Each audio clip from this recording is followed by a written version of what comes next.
Juridicast, o seu podcast sobre marketing e negócios jurídicos, e eu sou o Leandro Ramos. O Juridicast é uma produção da Javali, consultoria especializada em marketing e desenvolvimento de negócios jurídicos. Nosso propósito é ajudar escritórios e profissionais do direito a pensarem o mercado de forma mais estratégica, conectando marca, relacionamento e geração de negócios. No episódio de hoje, a gente vai falar sobre um tema que desafia tanto escritórios tradicionais quanto as novas gerações de advogados: liderarem um mercado de trabalho em transição. O modelo clássico de comando e controle vem perdendo espaço para lideranças mais colaborativas e empáticas. Mas no meio de tudo isso, surge uma dúvida legítima: como equilibrar resultados e bem-estar? Como manter o rigor e, ao mesmo tempo, cultivar ambientes saudáveis e inovadores? Para essa conversa, receba a Marcela Quint, CEO da Aurum, uma empresa GPTW e top of mind que desenvolve tecnologia para o setor jurídico. A Marcela começou sua carreira na área de produto, passou por marketing e tornou-se CEO da empresa, e hoje lidera uma filosofia que une performance, propósito e humanidade. Marcela, seja muito bem-vinda ao Juridicast. Muito obrigada, Leandro. Obrigada pela introdução também e obrigada pelo convite. É um prazer estar aqui. Prazer é meu. E Marcela, esse tema aqui é um tema que rende muita conversa, né? E pra gente entrar nela,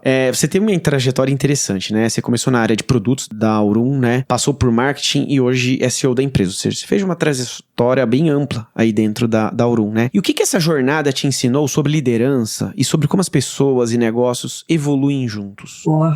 Bastante coisa. Acho que a gente começa parando pra pensar e entender que não existem negócios sem pessoas. Sim.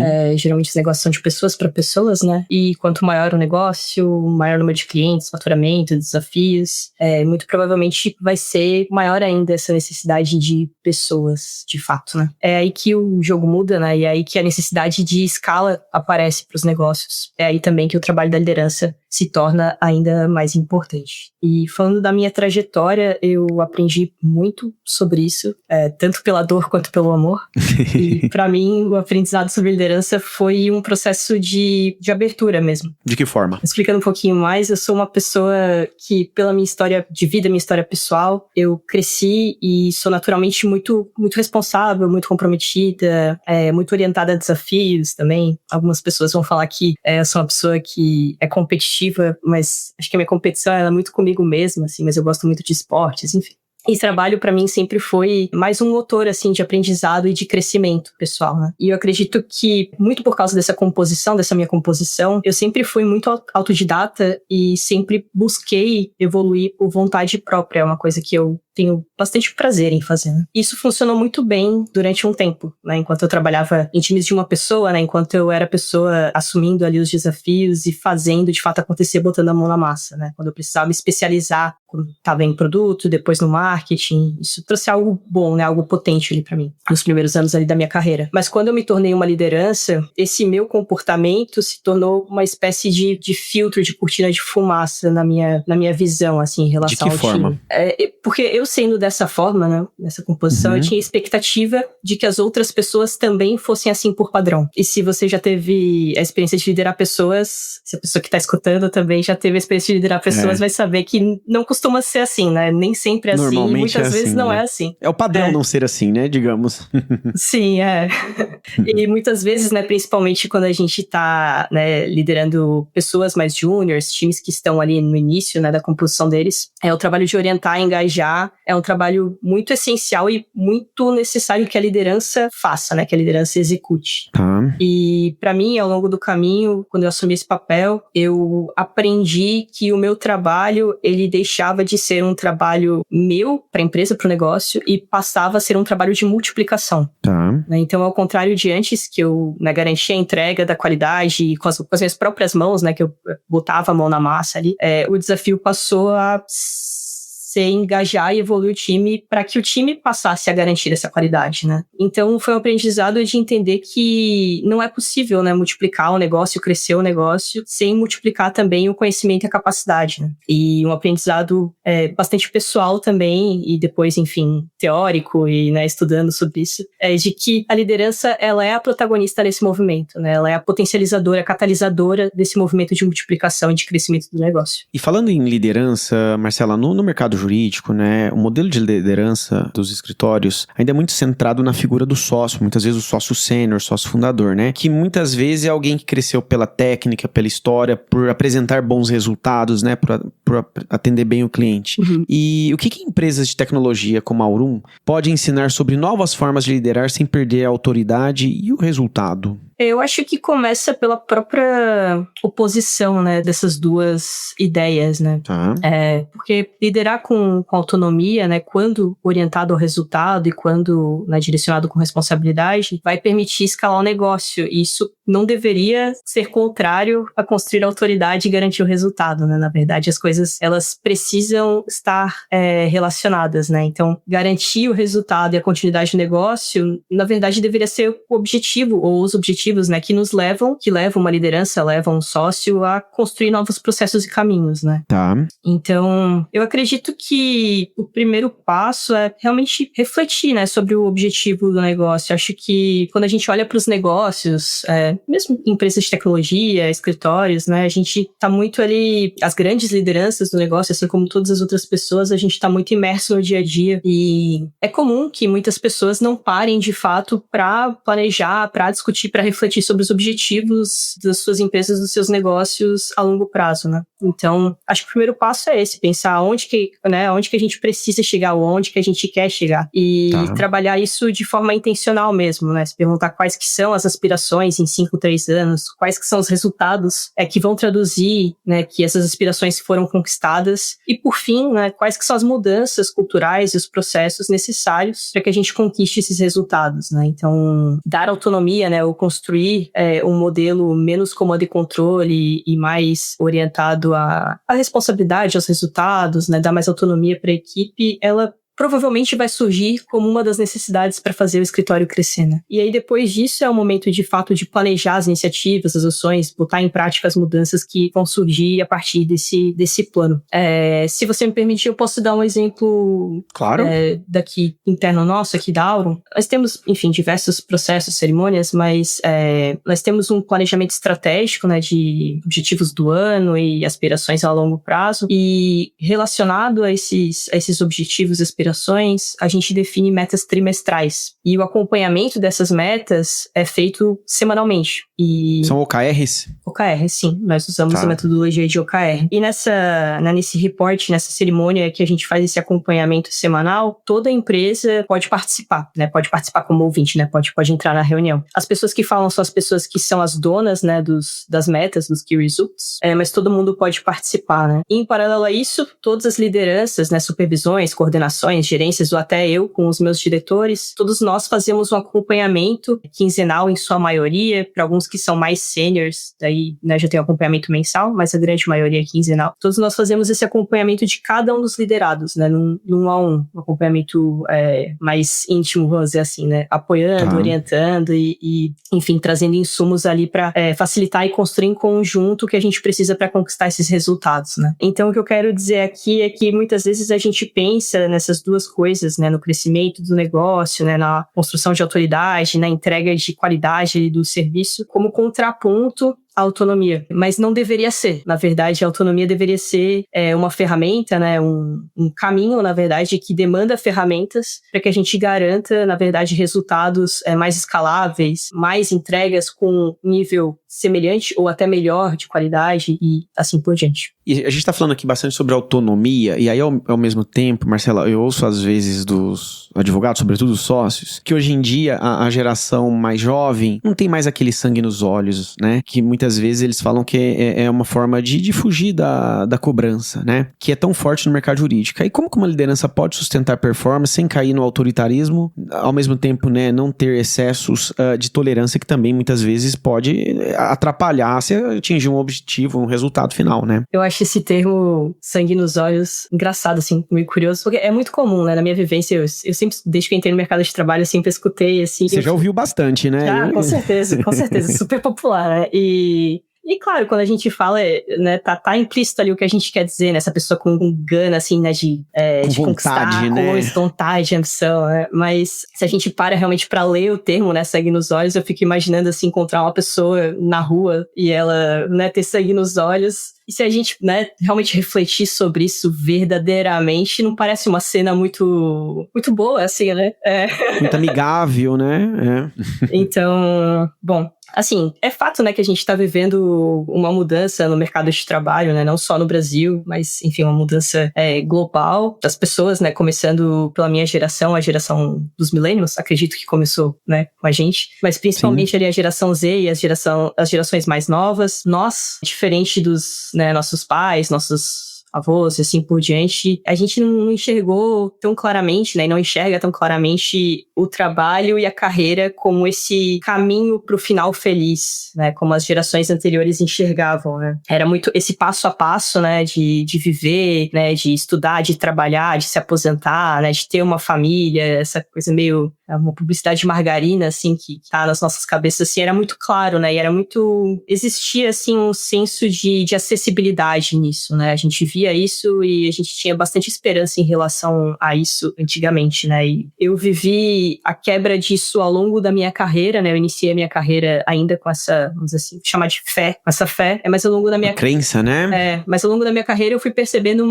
assim, que as coisas não eram dessa forma como eu desejava, né, e como eu via que era pros meus pais, meus avós, assim por diante. Então, diante desse cenário, né, dessa quebra acho que de expectativa, né, mais do que nunca agora, não faz tanto sentido a gente esperar ou até mesmo demandar esse sangue nos olhos, né? Porque, sei lá, eu penso assim, né? Pra que uma pessoa, né? Uma pessoa ali que tá iniciando a carreira ou que percebe nessa quebra de expectativa, né? Ela vai se dedicar a ponto de se exaurir, né? A ponto de ter, né, sangue nos olhos, a algo que não parece trazer benefício agora, né? Não tá tão claro pra ela esse benefício que isso tá trazendo, né? Muitas vezes a gente vê as pessoas pagando pra mal dar conta das contas de casa, né? Então, vivendo pra trabalhar e não trabalhar pra viver, né? E, além disso, né, é algo que também não parece ter uma esperança de que traga benefício no futuro, né? Não existe, assim, esse sonho a longo prazo como existia antigamente. Antes a gente topava, né, se dedicar mais, se exaurir, porque existia essa conexão com, poxa, no futuro vai ser diferente, eu tô construindo algo a longo prazo. E hoje isso tá muito mais distante, né? Só que, paralelo a isso, né, a gente tem os negócios e o mercado que continuam existindo nesse grande jogo de competição, né? O mercado é isso, né? E ele continua exigindo, né? Com certeza. E vai continuar exigindo. Sim. Porque nesse jogo, se você não tá crescendo, você tá morrendo. E, né, é preciso crescer, é preciso resultado. E pra isso é preciso de metas ousadas, é preciso de pessoas se dedicando e assim por diante. Isso, né, esses dois acontecimentos, eles estão ali em paralelo, existindo e são fatos, né? Bom, depois de todo esse contexto, essa reflexão aqui, pra responder um pouco mais diretamente a pergunta, né, sustentar performance, ou até performance sustentável, eu acredito que é justamente o caminho, né? Porque crescimento de empresa, né? Crescimento de carreira, não é uma corrida de 100 metros, né? É uma longa maratona. Sim. Né? A gente não tem mais acesso ali grande parte das pessoas não estão mais acessando esse sangue nos olhos e não vão topar acessar isso. Mas eu acho que existe um caminho aí de cultivar uma equipe brilho nos olhos e não sangue nos olhos, né? Então, construir processos, construir momentos que conectem as pessoas ao objetivo e às aspirações do negócio. Então, não é ser tolerável, é construir isso de outra forma, né? A gente continua precisando de resultado, continua precisando de crescimento, continua precisando de metas ousadas, mas a forma como a gente fazia isso, a forma como a gente comunicava isso, ela não dá mais certo, ela não funciona mais, né? Então, a gente precisa mudar, né? Então, acredito que é muito acessar essa comunicação com clareza, né? Dar importância aos resultados e também reconhecer a importância do trabalho de cada um. Como eu falei, né? Eu sou uma pessoa naturalmente comprometida e dedicada, enfim. Eu sou assim, mas eu sei que muitas pessoas têm dificuldade de perceber a consequência do trabalho delas, né? O que o trabalho delas está trazendo para o negócio, né? Que resultados que ela está trazendo ali, né? E como é que a gente conecta isso? Como é que a gente deixa as pessoas mais conscientes disso? Né? Então, é preciso muito reafirmar isso, né? E também o quanto o crescimento do negócio significa, né? Se traduz em crescimento profissional e financeiro. Né? Trazer isso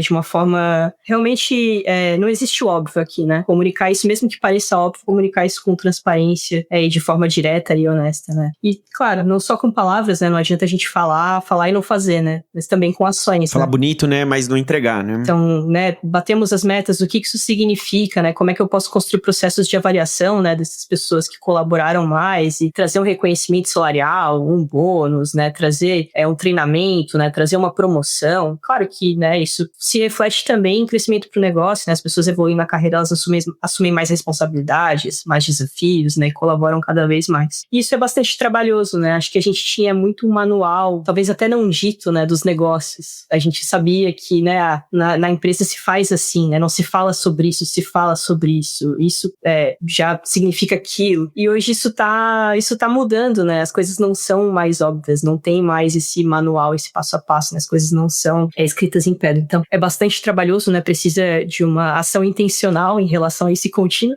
mas o resultado também é bastante gratificante, né, porque daí a gente tem a possibilidade aí de potencializar o crescimento do negócio. E Marcela, você trouxe aqui um recorte, né, geracional, né, e justamente nos escritórios, às vezes é possível ter até 4, 5 gerações dentro de uma mesma banca, né, 4 é bem provável que sim. E aí aquele sócio mais antigo, que tá lá há mais tempo, né, ele justamente tem dificuldade de ver jovens que buscam mais equilíbrio e propósito, até porque ele conseguiu, muitas vezes, construir aquele escritório, né, com sangue nos olhos, trabalhando muito, colocando o trabalho num lugar de destaque muito relevante na vida dele. E aí como que encontra um ponto de equilíbrio entre essas visões diferentes de trabalho e sucesso? Porque eu acho que quando a gente entra na discussão do certo ou errado, ela é uma discussão que dificilmente ela traz construções, né, e evoluções, porque aí vira embate. Como é que equilibra? Porque são visões em alguns pontos até antagônicas, né? Eu concordo contigo. Eu acho que não é uma discussão sobre certo e errado. É a gente aceitar as coisas que estão acontecendo, né? Então, choque geracional, ele existe e, na verdade, ele sempre existiu, né? Como você comentou, né? Tem escritórios trabalhando com 3, 4 gerações. Mas eu acredito que a diferença é que hoje a gente tem muito mais informação disponível sobre tudo, né? Então, nós temos, né, os grandes defensores da geração Z e os grandes, não sei, agressores, não sei, enfim, as pessoas que, né, discutem sobre como essa geração, né, é uma geração, enfim, que não tolera frustrações e assim por diante. No fim das contas, isso não importa, né? O que importa é que é uma geração, assim como todas as outras, que está entrando no mercado de trabalho e que tem demandas, necessidades e formas de pensar e agir diferentes. Sim. Então, acho que uma reflexão que é produtiva é a gente realmente pensar como que a gente pode encontrar, né, um ponto aí de alinhamento entre essas visões tão diferentes, né? Eu refleti bastante sobre isso já, assim, ao longo da minha carreira. Até na Aurum nós temos uma idade média bastante jovem, acho que a nossa idade atual é 30 anos. E eu penso que antes, né, o trabalho, ele era um momento, assim, um momento de pausa, né, da vida real. Então existia a minha vida pessoal e existia a minha vida profissional, né? Existia o trabalho. Era bem separada as fronteiras, né? Sim. E por haver essa separação, né? E também por haver essa promessa ou essa esperança, né? Do final feliz, as pessoas toleravam coisas que hoje talvez não faça mais sentido serem toleradas, né? Porque não existe mais essa separação, nem no trabalho e talvez nem em momento algum, né? Antes a gente parava pra conectar na internet, hoje a gente está conectado, né? Tá sempre conectado, né? Não existe mais isso de estar offline, né? Nós estamos o tempo todo online e offline. Então essa separação, ela deixou de existir, né? E acho que a gente pode começar a chegar nesse ponto de encontro, nesse equilíbrio, entendendo que no fim das contas todos somos pessoas que queremos viver de uma forma feliz, né, o mais feliz possível, e que o trabalho é uma parte muito grande e importante das nossas vidas. E muitas vezes essas demandas, né, da nova geração ou das novas gerações vão surgir porque essas pessoas, ou a pessoa que está demandando, ela se importa, né, com ela como indivíduo, como profissional, se importa com os outros, e às vezes ela se importa até com o negócio, né, e essas demandas, essas incomodações vêm com esse direcionamento, né. Então acho que esse é o primeiro passo, né, a gente não bloquear isso. Então o meu conselho é se abrir para isso, né, sermos abertos e escutar e construir em conjunto. Claro que em última instância a responsabilidade sobre o negócio é dos sócios, né? Mas todas as pessoas podem, claro que nas suas limitações, contribuir de alguma forma, né? Então, acredito que se a gente estiver aberto a escutar e, né, assumir o que faz sentido e construir colaborativamente, isso tende a ser bastante bom, no fim das contas. E todo negócio vai precisar de crescimento, né? E crescer significa também precisar de novas pessoas. Então, novas pessoas sempre vão estar entrando nos nossos negócios, novas pessoas sempre vão ter vivências diferentes, vão trazer novas demandas e também vão trazer inovação, vão trazer oportunidade, vão trazer novas ferramentas, vão trazer novos conhecimentos, né? Não tem como a gente incluir um e excluir o outro, né? A gente precisa estar aberto e compor a partir dessa totalidade. E Marcela, dentro dessa questão geracional, tem sido comum surgir alguns termos, né? E um que volta e meia aparece, tanto na mídia, quanto LinkedIn, Instagram e sobretudo TikTok, eu acho que foi lá que surgiu, é o conceito de quiet quitting, né? Ou seja, que é um tal de desengajamento silencioso que afeta, né, muitas equipes das empresas, né? Quando você olha para o mercado jurídico, quais sinais desse fenômeno aparecem? O que uma boa liderança pode fazer para resgatar o engajamento de uma equipe que eventualmente foi se perdendo no meio do caminho? Sim, esse é um fenômeno bem importante e bem latente, tá dentro do mercado como um todo. Na minha visão, é muito pior, né, do que um colaborador que está insatisfeito e comunica e traz demandas. Porque se fala, né? Ele verbaliza, né? Exatamente. A conversa fica no campo consciente. Sim. Se a pessoa, né, traz a demanda, no mínimo existe uma oportunidade de lidar com aquilo, né? E se a pessoa não traz, muito provavelmente ela já desistiu, né? Ela não tem a esperança de que a partir disso exista alguma coisa, né? Então, o colaborador que não comunica, para mim, é o mais preocupante, né? E quando a gente fala, né, desse choque geracional, é muito comum se trazer como exemplo os incomodados. Né? Mas é no silêncio ali que mora o real perigo, na minha visão. E falando do mercado jurídico, eu vejo que alguns aí dos grandes escritórios e departamentos, né, que muitas vezes eram ali os sonhos, né, das pessoas iniciarem suas carreiras ou até construírem carreiras, estão começando a ter dificuldades ali na contratação, né, principalmente de pessoas mais júnior, e começam a ter também um turnover mais acelerado da equipe, né? Então a gente tem muitos profissionais bons, formados em universidades de renome, que, né, geralmente iriam por esse caminho e que se sustentariam nesse caminho, né, que estão optando aí por mudar de carreira porque não enxergam no escritório, no departamento, um caminho possível para o futuro, né, que eles almejam. E também, né, muitas vezes isso tem relação ali direta com a conexão, né, com o negócio, né, com a conexão com os resultados, né, com entender isso de uma forma mais propagada ali dentro do negócio e também com as lideranças, né, as lideranças acabam sendo porta-vozes, né, eles fazem muito esse papel de cola entre, né, o trabalho do time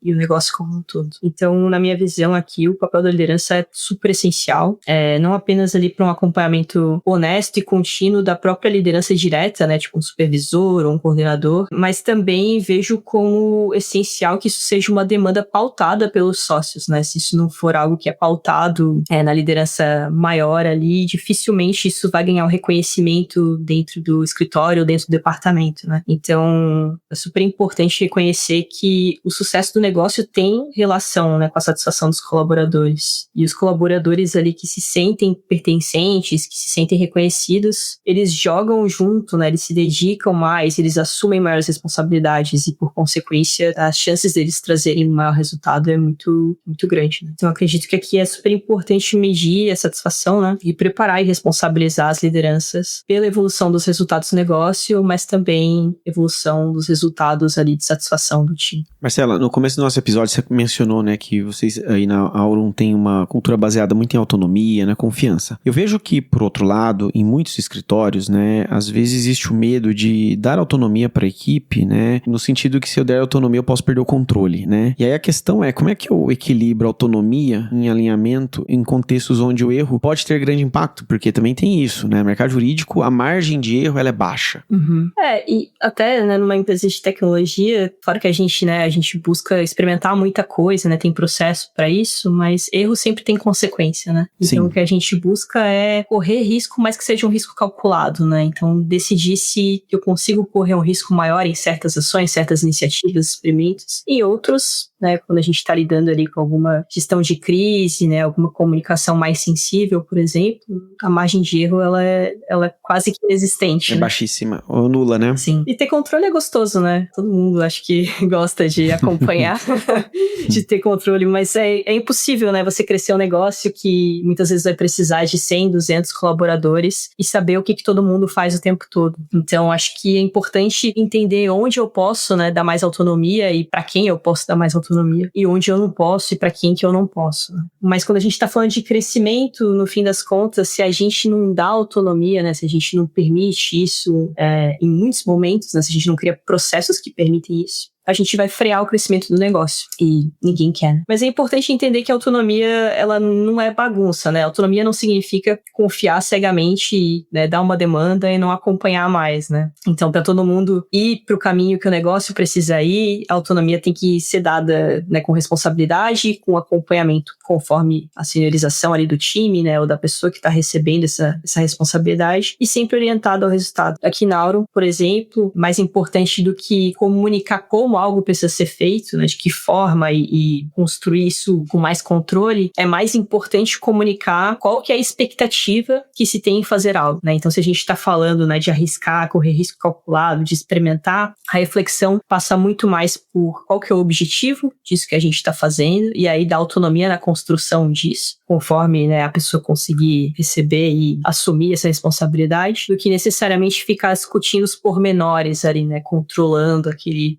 trabalho que está sendo feito. Então, para mim, organização e processo são essenciais, né, para a gente ter uma autonomia que leva e que pode ser de fato orientada ao resultado, né, e que vai permitir esse crescimento do negócio. A organização de dados é super importante e estabelecer um processo de acompanhamento contínuo e trocas transparentes sempre, né, porque a gente vai dando feedbacks e construindo isso e soltando cada vez mais. E Marcela, no meio dessa discussão toda que a gente está tendo aqui, né, tem um termo também bastante presente nas conversas que é sobre o conceito de liderança humanizada, que por um lado vem ganhando cada vez mais espaço, mas em alguns contextos ela é mal interpretada, né? Na sua visão, o que significa liderar de forma humanizada, sem abrir mão de padrões de exigência e responsabilidade? Acho que para iniciar essa reflexão é importante da gente definir que ninguém está disposto a abrir mão de nada, né? Ninguém está disposto, quando a gente fala de liderança humanizada, de autonomia, né? A ideia não é abrir mão de qualidade, né? Não é abrir mão de autoridade, não é abrir mão de responsabilidade e muito menos abrir mão de resultado, né? Na verdade, esses são direcionamentos importantes. E a gente entender que negócios são pessoas, né?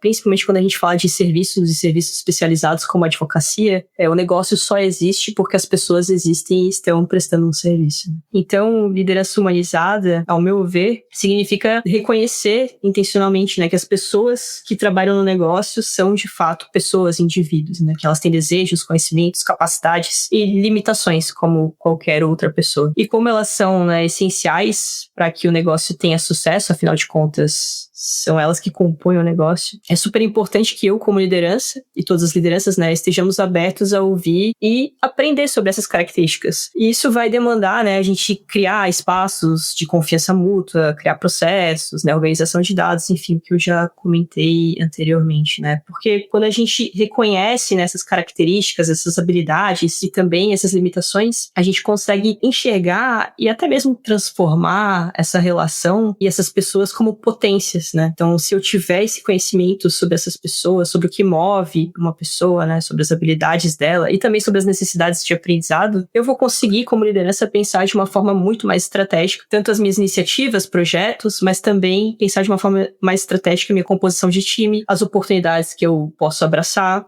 os projetos que eu consigo construir. Então, todo mundo sai ganhando, né? Liderança humanizada não significa ser mais tolerante ou abrir mão de nada. Significa reconhecer que eu tenho, através das pessoas, potências e necessidades específicas e que eu posso, ao reconhecer isso, pensar isso da forma mais inteligente possível. Interessante. E ao mesmo tempo, Marcela, tem um outro tema que eu gostaria de trazer aqui na mesa, que é sobre a questão do burnout, né? Que virou um tema central em várias profissões, sobretudo no direito, né? E como como diferenciar o que é um esgotamento natural de uma rotina que muitas vezes é intensa e eventualmente até sobre-humana, do que eventualmente pode ser um problema de cultura ou de liderança? Sim, esse tema é super importante, mas também bastante sensível. Então, antes de falar, eu só queria destacar, né, que, enfim, talvez a gente esteja entrando numa certa, de forma assim, né, ampla nas redes sociais, na sociedade, né, a gente tá, às vezes, caindo numa certa banalização do burnout, né, às vezes as pessoas falam, um burnoutinho, né, e...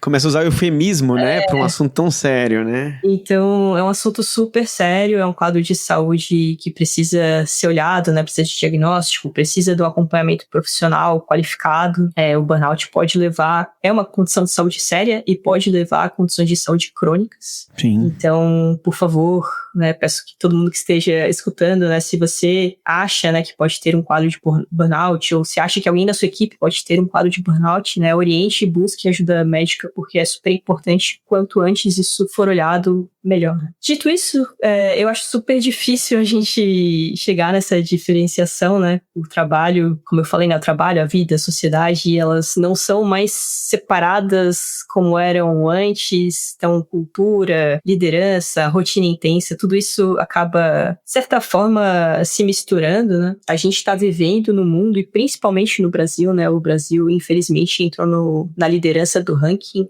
de país, um dos países mais ansiosos, né, do mundo. A gente está vivendo uma grande pandemia de ansiedade. E nós, como sociedade, a gente se tornou, né, pessoas mais exigentes, mais críticas, mais impacientes. Isso, infelizmente, é um solo fértil, né, para o quadro de burnout. Então, eu acredito que seja importante, né, nós como lideranças, a gente reconhecer e estudar essa tendência que se apresenta hoje, faz parte do contexto, né, em que os nossos negócios estão inseridos, em que nós, pessoas, todas estamos inseridos, né. Então, é importante para nossa empresa, para o nosso quadro de colaboradores e para os nossos clientes também, né? E não na intenção, né, a minha sugestão da gente reconhecer e estudar isso não é na intenção da gente se contentar, né, com isso que está se apresentando, mas da gente conseguir propor ações a partir disso. E para isso, né, reconhecendo isso, a minha sugestão é passar a medir, de certa forma, a satisfação dos colaboradores. Aqui na Aurum a gente usa a metodologia de ENPS, né, que é o Net Promoter Score de employees, né, que são os colaboradores. Tá bem. E a partir dessa mensuração, abrir canais de comunicação, né, para construir iniciativas necessárias em conjunto, às vezes pedir o apoio, né, de alguma consultoria, às vezes incentivar ações de mais acompanhamento das lideranças, né, tentar ali testar alguns caminhos e, enfim, pedir apoio ali para conseguir trazer um ambiente mais confortável, mais acolhedor e que, de certa forma, pode tentar mudar esse contexto de ser um solo fértil para o burnout, né? Então, investir em ações de aumento de confiança, pertencimento, né? Que incentivem a troca e o reconhecimento. Aqui, na Aurum, a gente mede muitos KPIs do negócio, né? A gente tem metas claras de crescimento, metas claras de inovação, de satisfação dos clientes, que acho que é bastante comum e bastante esperado, né? Quando a gente fala de empresas. Mas nós também temos metas de satisfação dos colaboradores. Então, esse NPS acaba entrando como uma meta, como mais uma definição que a gente acompanha, que a gente define trimestralmente, que a gente acompanha toda semana e direciona as ações a partir disso, né? Então, essa métrica de satisfação, ela funciona como uma espécie de termômetro, né? O número, claro, é importante, né? E a gente tem a meta de melhorar esse número, mas mais importante do que o número são as avaliações dos colaboradores, né? Sobre o trabalho, sobre a empresa, sobre as suas lideranças, né? Então, esses comentários que são deixados. Porque a partir dos comentários a gente consegue analisar, né, o que está mais latente e o que também tem conexão com o negócio, né? Muitas vezes, como empresa, a gente não vai conseguir abraçar tudo, mas a gente precisa definir o que é importante para o nosso negócio de ser abraçado, né? Então, a partir dessa análise, a gente consegue direcionar ações, iniciativas, projetos que trazem, né, que vêm orientados a uma melhora desse resultado, né? E acho que também é importante entender que nada é escrito em pedra, né? E que muitas vezes o que fez sentido, né, o que trouxe, né, a empresa, o negócio, o escritório para o momento de agora, o que fez sentido 5 ou 3 anos atrás, pode não fazer mais sentido hoje, né? Então, essa mensuração contínua, essa análise, ela vai trazer insumos frescos, né, para a gente poder direcionar cada vez mais as ações e ter um ambiente mais colaborativo e mais satisfatório para que todo mundo mundo possa contribuir da melhor forma para o negócio. E Marcela, a gente vai caminhando para o fim e uma pergunta para a gente fechar. Se você pudesse deixar uma mensagem direta para os líderes de escritórios que estão tentando se adaptar a esse novo mercado, por onde começar, né? Porque a gente passou aqui por tantos temas, né? Fico imaginando um jovem líder que ouviu esse episódio tão rico aqui e fala, puxa, tá bom, por onde eu começo? Sim. Acho que o mais importante de tudo é começar. Então acho que escutar o episódio, né, se interessar pelo tema já é um bom ponto de partida. Já é um bom ponto de partida, né? Eu queria deixar, eu vou tentar ser breve, né, porque a gente tá finalizando, mas eu queria deixar 3 conselhos, mas são conselhos rápidos. O primeiro é esse convite, né, a percepção de que tudo sempre mudou e tudo sempre vai mudar. Então eu duvido, né, que um negócio que possui 5, 10, enfim, 20 anos de história chegou até onde chegou hoje fazendo tudo sempre da mesma forma. É importante reconhecer, né, que foram essas as mudanças que trouxeram a gente até aqui e que bom, né, que elas aconteceram. Então, qual que é a minha proposta, né? A partir disso, a gente mudar a nossa postura, né, frente às mudanças. Então, mudanças, elas têm potencial de serem muito benéficas. Então, esse é um primeiro passo, na minha visão, que é super importante. O segundo passo é realmente parar com intenção alguns dias, né, para refletir honestamente e desenhar os objetivos, aspirações e os resultados que se esperam para o negócio nos próximos anos, né? Então, pensar, né, onde que eu quero chegar, onde que o negócio precisa chegar, quais conquistas, quais mudanças são necessárias para chegar lá, né? E convidar as pessoas que trabalham ali junto, né, no escritório, né, do negócio, do departamento, convidar elas para participar desse processo de construção, seja, né, comunicando e abrindo para dúvidas, sugestões, ou se possível, né, se você tiver um time talvez mais sênior e mais pertencente, já participar algumas pessoas ali do processo de reflexão e desenho, né, desses objetivos. Porque esse desenho em conjunto e colaborativo traz muito mais pertencimento e senso de responsabilidade do que simplesmente comunicar, vamos por aqui. Então esse é um passo que eu acredito que seja um passo inicial importante. E por último, né, para quem deseja se aprofundar no tema e ter insumos muito mais ricos e melhores do que os que eu tô trazendo aqui, eu recomendo se conectar no LinkedIn com alguns autores. Vou deixar aqui alguns que eu gosto muito. Primeira é a Brené Brown, que é super conhecida, né, pelo seu trabalho sobre vulnerabilidade, liderança, né, tem uma palestra dela na Netflix. Ela tem um livro só sobre liderança, que é Coragem para Liderar, que é super legal. Tem outros 2 profissionais que falam muito de inovação, liderança, estratégias de negócios, que permeiam bastante esse tema da liderança humanizada, que é o Simon Sinek e o Adam Grant. E por fim, recomendo também uma outra profissional que fala muito de feedback, de transparência e como isso é uma ferramenta poderosa ali para crescimento do negócio e construção de autonomia, que é a Kim Scott. E também, né, eu não me considero uma super especialista no assunto, mas eu gosto bastante de escrever sobre o tema. Então, se alguém quiser se conectar comigo lá no LinkedIn, vai ser um prazer. Eu é Marcela Quint, eu tô disponível lá. Muito bom, Marcela. Eu agradeço imensamente por compartilhar a sua visão, né, e mostrar aqui pro nosso ouvinte que humanizar a liderança não necessariamente é abandonar os objetivos, muito pelo contrário, né, e sim ter uma visão mais inteligente, conectada, né, com a equipe. Muito obrigado pela sua participação. Imagina, obrigada a você, né? Obrigado pela oportunidade, pelo convite. Foi um imenso prazer. E para você que nos ouviu até aqui, fica o convite à reflexão. Como que tá o modelo de liderança do seu escritório? Ele inspira, engaja e prepara o time para o futuro ou ainda opera numa lógica de controle e da sobrevivência? Se você gostou desse episódio, compartilhe, curta e avalie o Juridicast no seu aplicativo de áudio favorito. Isso ajuda o nosso conteúdo a chegar a mais pessoas e a fortalecer a discussão sobre o futuro do mercado jurídico. O Juridicast volta na próxima quarta-feira, às 7 da manhã, com mais uma conversa sobre o que realmente importa no mercado jurídico. Até breve.